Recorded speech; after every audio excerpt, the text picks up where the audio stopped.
Hey, you. Yeah, you. Yeah, I'm talking to you. You think this whole FTC thing is the end of YouTube, don't you? Yeah, you probably do.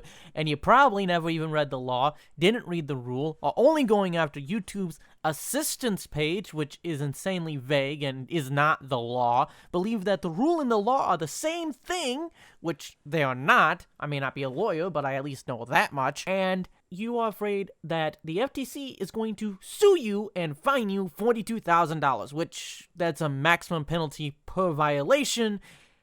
And people are obviously only getting information from other YouTubers and Twitter, because heaven help us if we actually do some actual research, huh?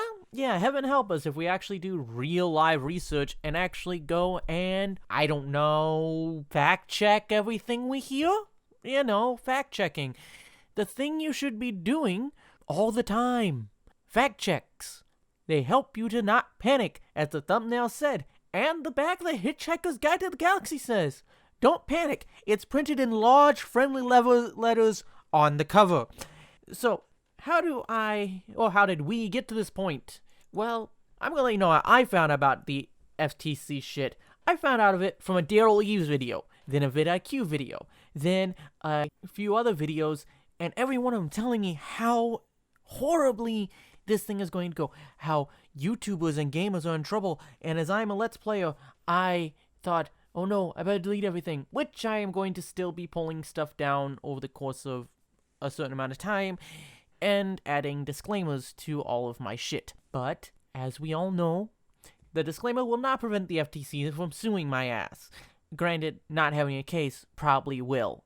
I do have links in the description below to the videos of Shotimus Prime, Hogue Law, By 9 to 5, and the Mysterious Mr. Enter's videos about how this isn't really a problem for 99% of YouTubers. The thing is, it went viral because a few people like Daryl Eves and vidIQ did not gather complete information, and most of the information which I have gathered actually is kind of old. Like, over a month old. Like, they waited till just now to start going over all this shit, and everyone's panicking about it, and the key is to not panic. So, why are we all having to panic about what YouTube is doing? Well, because YouTube got in a settlement and tried to tell the FTC that they could go after creators, except for the fact that we don't have access, and we neither have access nor do we gather the information which they are claiming we gather along with them, which means Coppa doesn't apply. Coppa cannot apply to someone who is not gathering any information.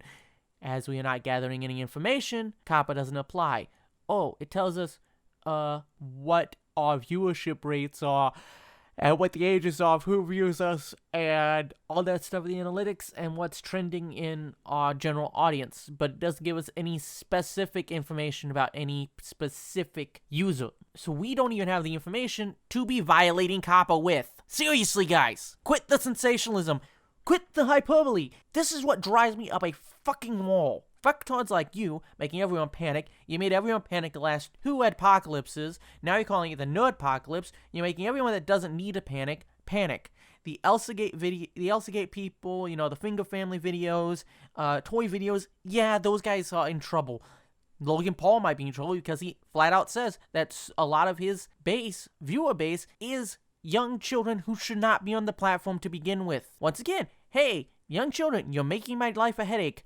Get off of YouTube. You're not supposed to be here anyways. There's a lot of fucked up shit on this website, including me. You shouldn't be on here. So, YouTube decided to put in an algorithm which the FTC did not require, nor did they want. They did not desire or require an algorithm, which makes me believe the algorithm's perception of your videos will not be taken into account if the FTC decides to go after you. The FTC will also not be using bots in their sweeps. They will be using actual people, and they've come out and said that they understand that not all child-friendly content is directed at children, okay? So here's what it's probably going to be.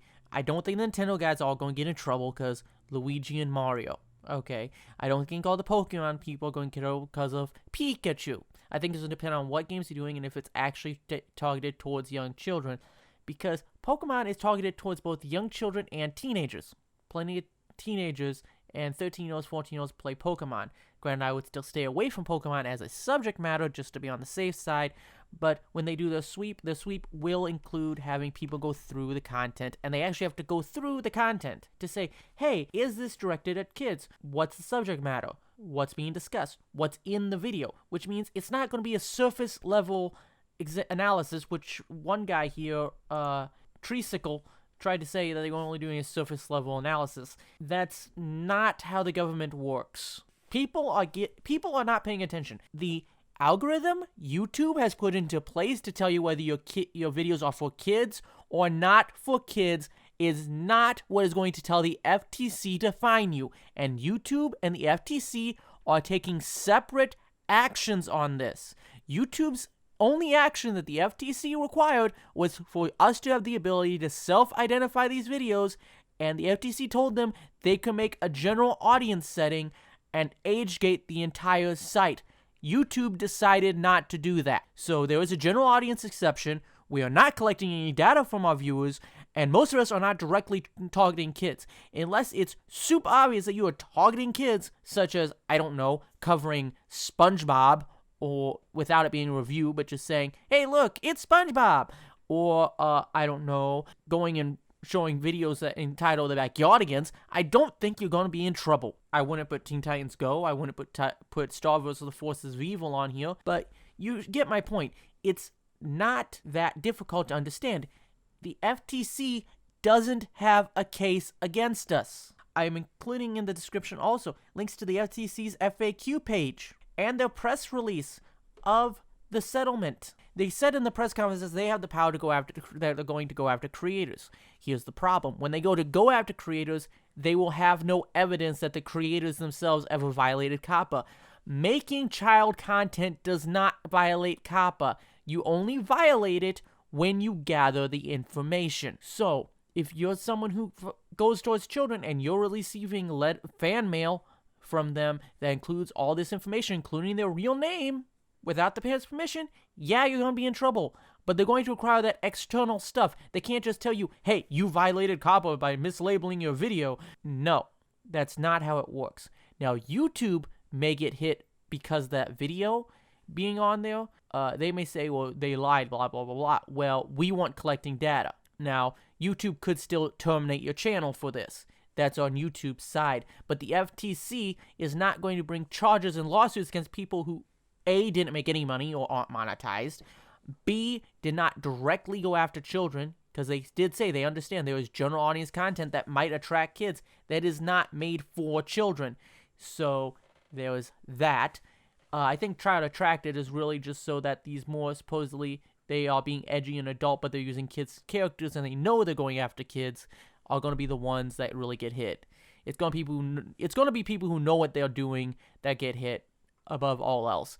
The FTC said they want to know how to clarify stuff. They're doing a public comment thing. They're going after the rule and to amend it again. And here's the thing. The rule is governed by the law, okay? So if the rule tries to go outside the reach of what the law or the statute says, the rule's null and void. They have to use the law to sue you. They can't sue you based on the rule. They can say these rules are under the purview of the law, but if those rules go outside the purview of the law, they can get thrown out. This can get thrown out just for being too vague, people. The FTC has an uphill battle when it comes to suing creators, and it's mostly saber rattling, which is when someone says, I have all this power, and they don't have anything, such as, we're going to rattle our sabers, but all our sabers are dull as shit and all rusted out. But look, I got a saber, I'm this strong. The government does this all the time. They claim they have this power that they don't.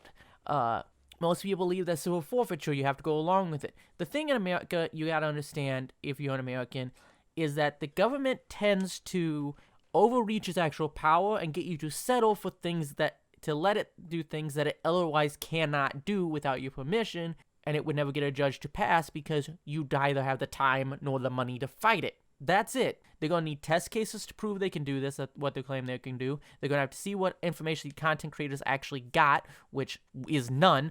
And once they see that, they may find that their claim that they can go after content creators is false because, yeah, They're saying they can go after content creators, but that's based on information YouTube gave them about what content creators do and do not have the ability to get a hold of. There's going to be some problems in their case. Once again, I'm not a lawyer. This is not legal advice. This is me trying to explain how this shit works. And once again, they say $42,000 per violation or per video.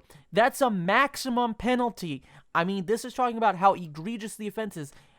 In the FAQ, it even says it's based on the egregiousness, how many times you violated, amount of money made, amount of children gotten, the amount of what information was gathered. If you don't gather any information, you're not in violation of Coppa.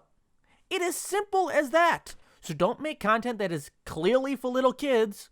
Stay in the gray area towards the adult side of the gray area. You can still keep it family friendly and not have to worry about Coppa. Seriously, guys. This is not the apocalypse. This is simply hyperbole and sensationalism here on this platform, which has been a problem for years. Everyone panic because, my God, I'm going to lose all my ads. Hello, go get a job. These people are acting like YouTube is the only thing they can do. They don't even seem that getting a job might be the answer. They just whine, complain, and yell. And most of these people who are complaining, yelling, yeah, money got tighter, but they found Patreon, they found Subscribestar, they found all these other places that they can make money, and a lot of the right-wing guys are still making a living off of YouTube, even though they lost monetization. And I'm a centrist. I'm never going to get monetized. That's why I tell people go to my Patreon. There is no reason to panic about this.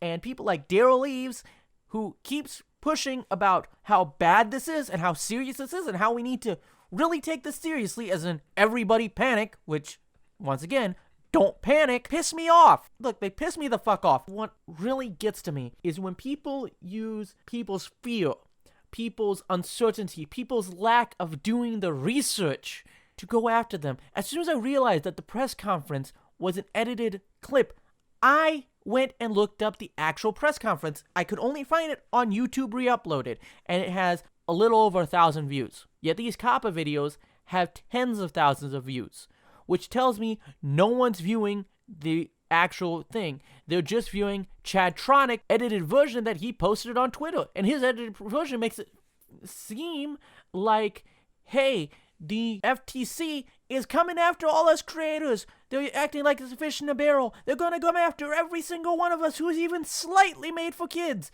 which is not what they're doing. It's a complete misrepresentation of what is going on. My God, I thought SJWs and the left and even the far right and Fox News were bad at misrepresenting the truth.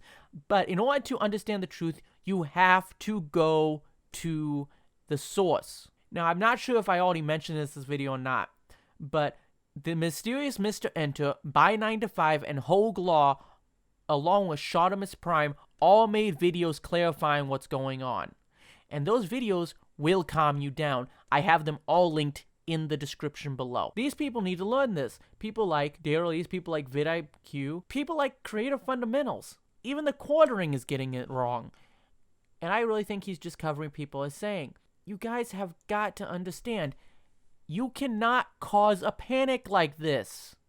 You're going to get a lot of people to quit YouTube just out of fear. Never buy into people's fear. That's what the left does. Shit, I'm probably going to start doing stuff more like Undoomed and No Bullshit and Sinatra Says does about bullshit when it comes to people and responding to other people's videos and what's going on. But these people are making you panic unnecessarily. Do not panic. Yes, YouTube could delete your channel at any time for any reason. They're not going to delete it because it's not commercially viable. They left out the provision of service part of that statement, which means providing you the service, that they can eliminate the service or portions of the service and stop providing it to you if they determine providing it to you is no longer commercially viable. That does not say terminate your account.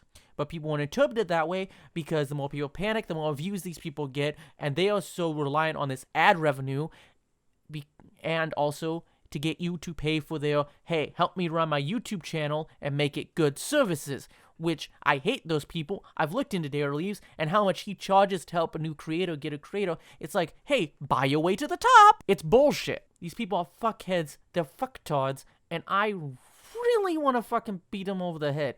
But we don't do violence here. Violence is wrong. That's why even if you want to beat someone over the head, you don't beat someone over the head. It's an important distinction. Desire to do so and actually doing so is a very fine line, but it is a line. It's a very distinct fine line. You can want to do things to people, but you don't do them because they're wrong. The wanting to do them is your emotional reaction. What you do to them or don't do to them is your rational mind. But once again, don't panic. This is not going to affect you 99% of the time. I have a friend who does business, who does internet stuff, operates an IT firm, and also used to program for AdSense. And he told me that that's not how it works in his experience. And he works with me. He's actually my line lead at the factory I work at because he now owns a latchkey company where he has a bunch of money, but he has to work for some insurance. So he works at the factory I work at for the insurance and to keep his mind occupied and get out of the house, really. Even though he could actually retire. So that's where we're going to stop this now today. I'm hoping to have a more structured video for the next one. But with this FTC things, I still don't know if I'm going to actually go in and actually do the common writer history of... Because the other guy already did his history of common writer key and did much better than me. And my type of stuff is really just going out what's going through and what I think about it. So yeah, I think we all should be good at this point in time and at the moment. I hope you guys can learn not to panic about this. Calm down. Let things go the way they're going to go. And really understand that you need to look up this information for yourself, because I see more and more videos being made by creators who are panicking about what's going on, and they are just repeating what all the other creators said and what's been stated on the YouTube help page. Remember, those criteria are combined criteria.